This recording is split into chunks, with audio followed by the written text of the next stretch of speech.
안녕하세요. MBN B뉴스 김동환입니다. 안녕하십니까. 추혜정입니다. 오늘도 다양한 크립토 이슈들 함께 살펴보겠습니다.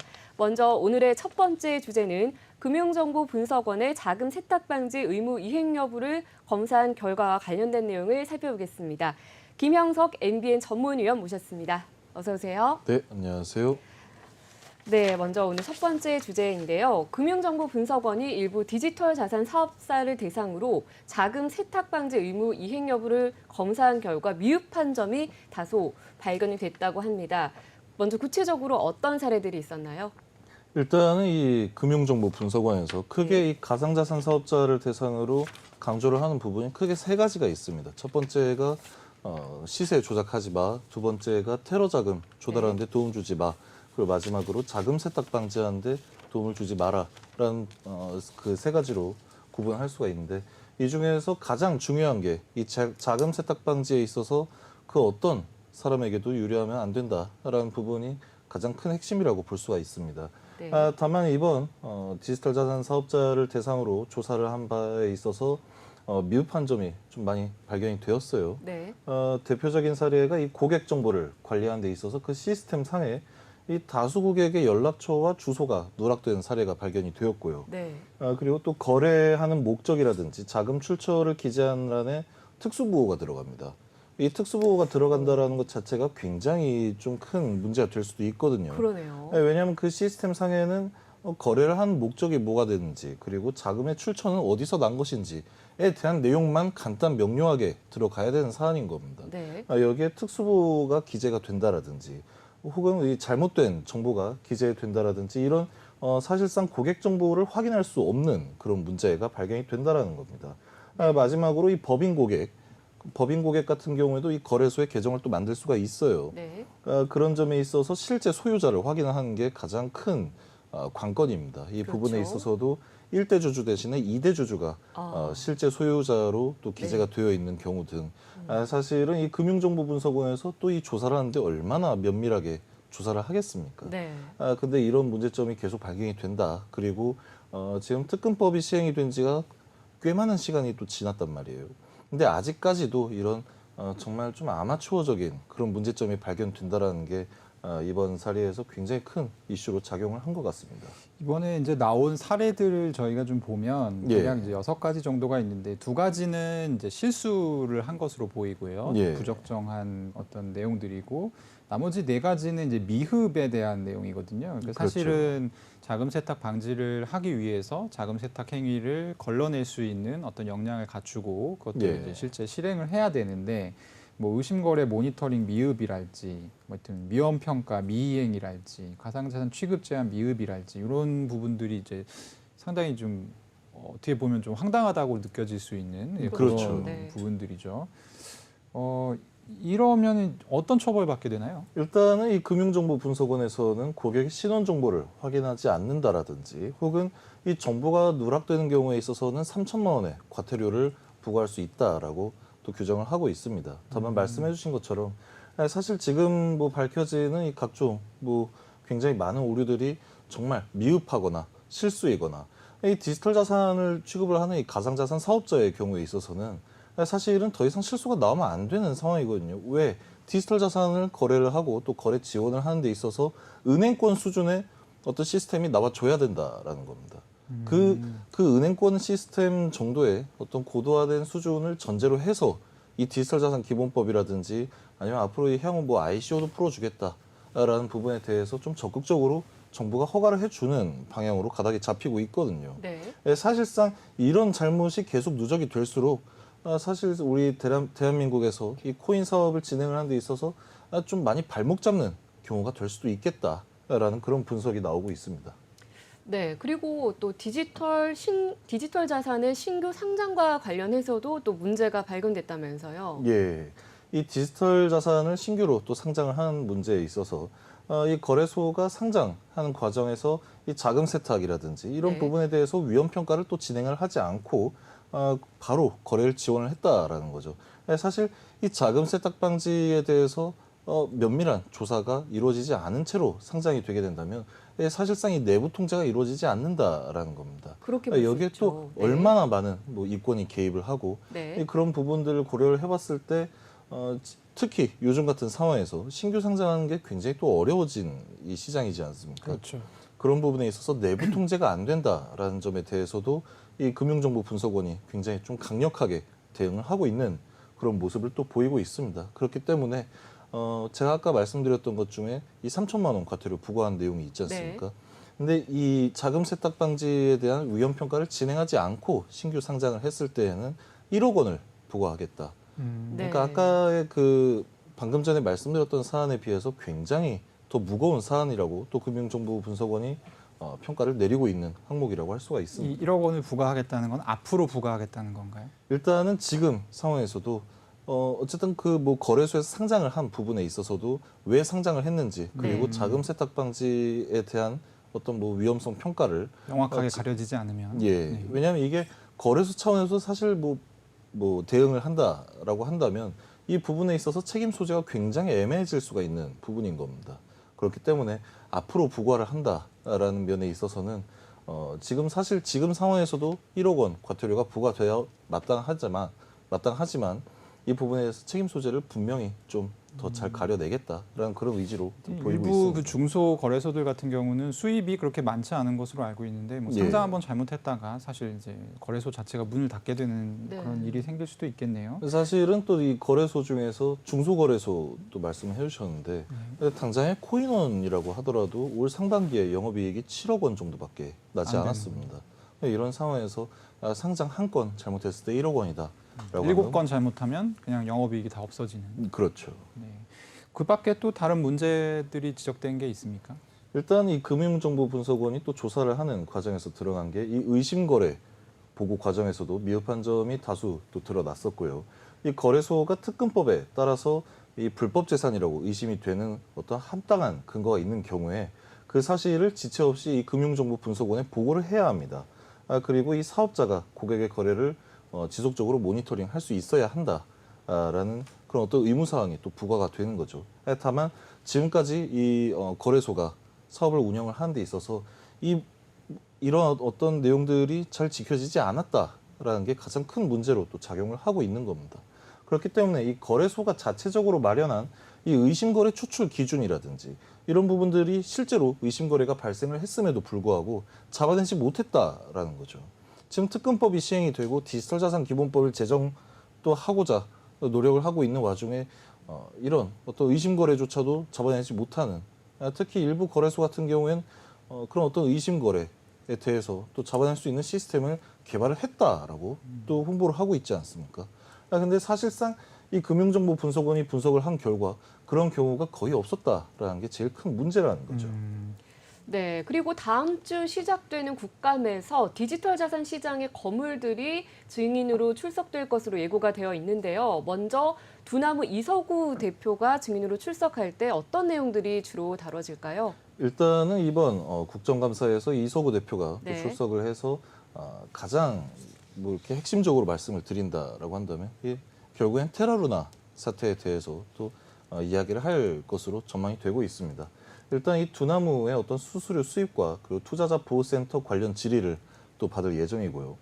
특히 두나무가 운영하고 있는 디지털 자산 거래소 업비트의 네. 경우에 지난 5월달에 이 테라루나 사태로 이 온 나라가 또 시끄러웠지 않습니까? 네. 이때 당시에 다른 거래소에 비해서 너무 뒤늦게 이 루나 코인에 대한 대응을 늑장 대응을 했다라는 그런 비판을 받고 있는 상황입니다. 그렇기 때문에 더군다나 이 업비트가 당시 루나 거래 수수료로 상당한 또 수입을 챙긴 바 있고요. 네. 이 부분에 대해서도 이 이서구 대표가 해명을 좀 해야 될 것으로 보이고 있습니다. 네. 업비트가 좀 거래 정지를 늦게 했다는 얘기가 있더라고요. 예, 예. 지금 그러니까 그때 당시에 5대 거래소라고 한다면 네. 거의 다 이 루나 코인에 대해서 지원을 하고 있었는데 그렇죠. 바이낸스를 시작으로 국내 5대 거래소들이 순차적으로 빠르게 이 거래 정지를 네. 또 처리를 하기 시작했습니다. 다만 그 부분에 있어서 사실 바로 거래 정지를 한다고 해서 되는 게 아니에요. 네. 일단 투자 유의 종목으로 지정을 하고 언제까지만 거래를 지원을 하겠다라는 과정에 있어서 업비트가 사실 이 업계 1위 거래소임에도 불구하고 상당히 매끄럽지 못한 대응을 네. 보여줬다라는 게 그게 가장 큰 문제인 거죠. 그리고 이 당초 복수의 여야 의원들이 송치영 두나무 의장을 증인으로 출석하기를 요청을 했습니다. 네. 다만 이 간사 합의 과정에 있어서 그 송치영 의장의 어떤 출석이 불발됐다라고 또 이야기가 나오고 있고요. 어차피 이 현재 그 송치영 회장 같은 경우에는 이 미국에 있기 때문에 증인으로 채택이 된다 하더라도 출석하지 못할 것이라는 판단이 있습니다. 두나무 대표인 이 이석우 대표도 이제 이 국회에 나오게 됐고 또 예. 같은 이제 2위 거래소죠. 빗썸의 이정훈 의장도 같은 날 증인 출석을 앞두고 있죠. 예. 일단은 이 빗썸의 이정훈 의장 같은 경우에도 국정감사에 출석을 해서 이 아로하나 코인의 시세 조작 의혹 관련 질의를 받을 예정입니다. 이 아로하나 코인 같은 경우에는 이 한컴위드가 해외 법인을 차리고 네. 싱가포르를 통해서 발행한 가상화폐 디지털 자산인데요. 빗썸 상장을 했을 당시에 30분 만에 가격이 50원에서 약 1000배 이상 상승한 53,800원까지 또 급등을 한 바가 있습니다. 네. 그렇기 때문에 이 과정에 있어서 빗썸이 어떤 시세 조작을 한 게 아니냐라는 그런 의심을 또 받고 있고요. 이정훈 의장 같은 경우에는 이 빗썸을 비롯해서 예전에 이 아이템 매니아를 운영을 하던 시절에도 이 공식석상의 모습을 드러내지 않았다라는 게 이번 국정감사에서 증인으로 출석하냐 하지 않느냐에 대한 가장 최대 이슈가 될 것으로 보입니다. 네, 이 아로하나 코인 같은 경우에는 50원이 지금 5만 원이 넘게 순식간에 폭등을 한 거면 5,000배 정도인가요? 1000배 정도. 예, 아, 1000배 1000배 정도 이렇게 예. 폭등을 했는데, 근데 단순히 폭등을 했다고 해서 이게 곧바로 시세 조작과 연결되는 건 아닐 테고, 네. 시세 조작으로 판단할 수 있는 근거들이 있었을 것 같습니다. 어떤 근거가 있었어요? 일단은 이 아로하나 코인 같은 경우에 굉장히 좀 매끄럽지 못한 상장 네. 과정이 있었어요. 네. 그러니까 상장하기 불과 30분 전에 갑자기 백서의 내용이 변경이 된다라든지 네. 상장된 이후에도 약 3번가량 백서의 내용이 변경됐어요. 네. 이게 말하는 내용이 뭐냐면 내부적으로 어떤 운영을 하거나 아니면 사업을 진행을 하는 데 있어서 명확한 판단 근거 자체가 서지 않았다라는 겁니다. 네. 앞으로 우리가 어떤 사업을 어떻게 진행을 할지 그리고 어떤 로드맵을 따라갈지 파트너사가 누구인지 그리고 어떤 기술을 가지고 블록체인 사업을 펼칠 것인지 이 부분에 대해서 만약에 명확했다라고 한다면 백서가 이렇게 자주 바뀔 리는 없겠죠. 네. 그리고 현재 아로하나 토큰의 공식 홈페이지에서도 백서가 예전에 발표했었던 그런 버전의 어떤 PDF 파일 지금 지원을 하지 않고 있고요. 네. 이 아로하나 토큰이 사실은 뭐 어떤 코인이냐, 어떤 토큰이고 어떤 플랫폼이냐를 설명을 하기 이전에 사실 이런 부분 자체가 빗썸이 상장을 하는 데 있어서 굉장히 어떤 좀 논란거리를 제공을 했다라고 네. 이야기를 할 수가 있습니다. 지금 말씀 중에 이제 아로하나 코인에 대한 가격 차트가 화면에 나오고 있는데요. 네. 예. 이게 이제 상장 직후에 53,800원까지 올랐던 건데 지금 가격은 또 한 200원, 300원대예요. 그러니까 이제 이 투자를 했던 분들은 상당히 참 엄청난 손해를 보고 천분의 있을 일로 것 같아요. 줄어들어가는 네. 1000분의 1까지는 아니면 100분의 1 정도네요. 네. 특히 줄어든 지금 거죠. 가격 차트를 보시게 되면은 네.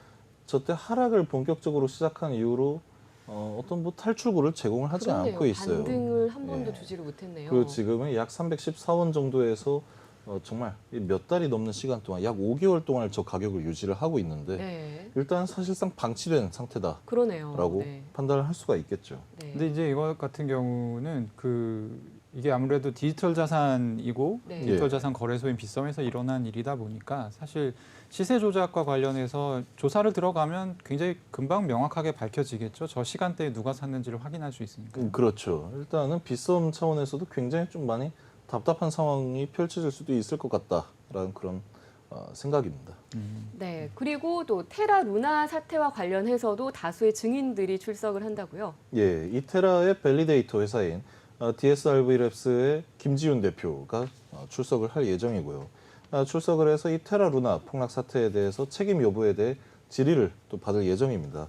그리고 이 권도영 대표와 굉장히 가까운 사이를 유지를 하고 있었다라고 알려진 이 신현성 차이홀드코 총괄 또한 이번 테라 루나 코인 사태에 관련한 건으로 국정감사 증인으로 출석을 요구를 받았습니다. 약간 네. 두 분의 그 온도차가 있죠. 그 신현성 총괄 같은 경우는 좀 좀 문책성 질문을 많이 받을 것으로 예상이 되고 있고 예. 김지훈 대표 같은 경우는 아무래도 테라의 주요 밸리데이터이기도 했고요. 그렇죠. 좀 약간 중립적인 입장에서 질문을 많이 받을 것으로 보입니다. 네. 예. 네. 또 오늘 이 국감 얘기 말고 디지털 자산 시장의 또 다른 뜨거운 감자, 요즘 저희가 얘기를 자주 하고 있는데요. 네. 이 예. 부산 디지털 자산 거래소 관련한 얘기를 좀 이어가 보겠습니다. 부산시가 글로벌 디지털 자산 거래소를 설립하겠다라는 거를 공언을 하고 네. 지금 굉장히 의욕에 차서 진행을 하고 있는데 우려 목소리가 상당히 큰 상황입니다. 네. 그렇죠. 일단 이 부산시에서 설립을 하겠다라고 하는 이 디지털 자산 거래소가 더 명확히 말씀을 드리자면 선물 거래소입니다. 네. 전 처음에 이 부산시가 선물 거래소를 설립을 하겠다라고 발표를 했을 때 정말 깜짝 놀랐습니다. 아니 이게 시에서 부산시에서 그리고 국가 차원에서 시비를 들여서 거래소를 설립한다. 네. 근데 그 거래소가 선물 거래소다. 음. 정말 많이 깜짝 놀랐어요. 네. 아, 왜 저런 깜짝- 결정을 했지? 네. 저게 잘못된 결정이라는 말을 주변에서 아무도 해주지 않은 건가라는 그런 생각을 할 수밖에 어떤 없고 점에서 잘못된 결정이라고 생각하셨어요? 일단은 지금 그 선물 거래소 추진안에 대해서도 그 저희가 문건을 또 받아본 바가 있습니다. 네. 그 내용적인 측면에 있어서도 사실 분석이 제대로 되지 않고 있어요. 네. 이 거래량이라든지 특히 이 부산시 자체적으로는 국내 5대 거래소가 있지 않습니까? 그 중에 하나는 제외하고 네. 4대 거래소라고 또 판별을 하고 있고요. 네. 그 대부분의 거래량이 어디에서 나온 것인지 그리고 주 투자처가 투자자인지 아니면 기관 투자자인지 이 부분에 대해서도 명확히 판별을 못하고 있습니다. 네. 그렇기 때문에 사실은 이 선물 거래소를 차리겠다라는 이유가 자체가 이게 어디서 나온 얘기하면 이 선물 거래소를 우리나라 뭐 5대 거래소 네. 그리고 업비트, 빗썸 특히 이 두 개 대형 거래소가 만들 줄 몰라서 안 만들고 있던 게 아니란 말이에요. 그렇죠. 이 법안이 있고 규제가 있고 그런 점이 있기 때문에 만들지 못했다라는 겁니다. 네. 자, 이 부산시 같은 경우에 블록체인 특구지 않습니까? 네. 블록체인 사업에 있어서 어떤 뭐 사업을 진행을 하고 싶은데 이런 규제 때문에 진행을 하지 못한다. 그리고 이런 규제안, 이런 뭐 법안 때문에 진행하지 못한다라는 부분에 있어서 부산시에서는 진행을 할 수 있다라는 게 가장 큰 메리트였던 겁니다. 근데 이번 선물 거래소를 추진을 하는 데 있어서 이게 정말 깜짝 놀랐던 이유가 뭐냐면 이제까지 부산시가 사업 특구로 선정이 된 이후로 4년 동안 제대로 된 사업을 하나도 진행을 하지 못하고 있었어요. 네. 그 네. 와중에 결국에는 부가 사업이라든지 추가 사업 신청을 했던 거 6개가 줄줄이 탈락을 했습니다. 그렇기 때문에 마지막 카드로 뭐 하지 어떤 걸 사업을 진행을 할 수 있을까 네. 고민을 하다가 결국에는 악수를 뒀다. 네. 선물 거래소를 우리가 차리겠다라고 발표를 함으로써 사실은 이 부산시가 블록체인 사업 특구로서 작용을 하는 데 있어서 아무런 준비도 안 하고 있었구나. 결국엔 저 카드를 꺼내 들었다라고 얘기를 할 수가 있는 거죠. 근데 이제 거래소를 진행할 때 사실 예. 거래소가 만들기가 좀 쉽지 않거든요. 그렇죠. 특히 가장 어려운 것들 중에 하나가 선물 거래소 같은 경우는 굉장히 사실 유동성 공급이 중요하기 때문에 예. 국내 거래소 같은 경우에도 사실 빗썸, 업비트 정도를 제외하고는 그 어떤 오더북이라고 하죠. 예. 우리 이제 호가창에서 네. 거래를 할 때 호가창이 이렇게 간격이 좀 뜨는 일이 왕왕 벌어지는데 네. 이렇게 되면 사용자가 이제 거래하기 상당히 좀 불편하단 말이에요. 그렇죠. 선물 거래소 같은 경우는 이런 걸 좀 타이트하게 좁혀주는 그런 부분들이 또 중요한데 예. 부산시가 그렇게 아무 준비가 돼 있지 않았다면 선물 거래소를 그렇게 어떻게 만들 수가 있을지 저는 잘 모르겠는데 혹시 뭐 오더북 공유 관련해서는 보관이 나온 게 있나요? 일단은 이 부산시에서 선물거래소 설립 추진안 네. 이 문건에 대해서도 저희가 확인을 해본 결과 사실 정말 아무런 준비가 되지 않았다.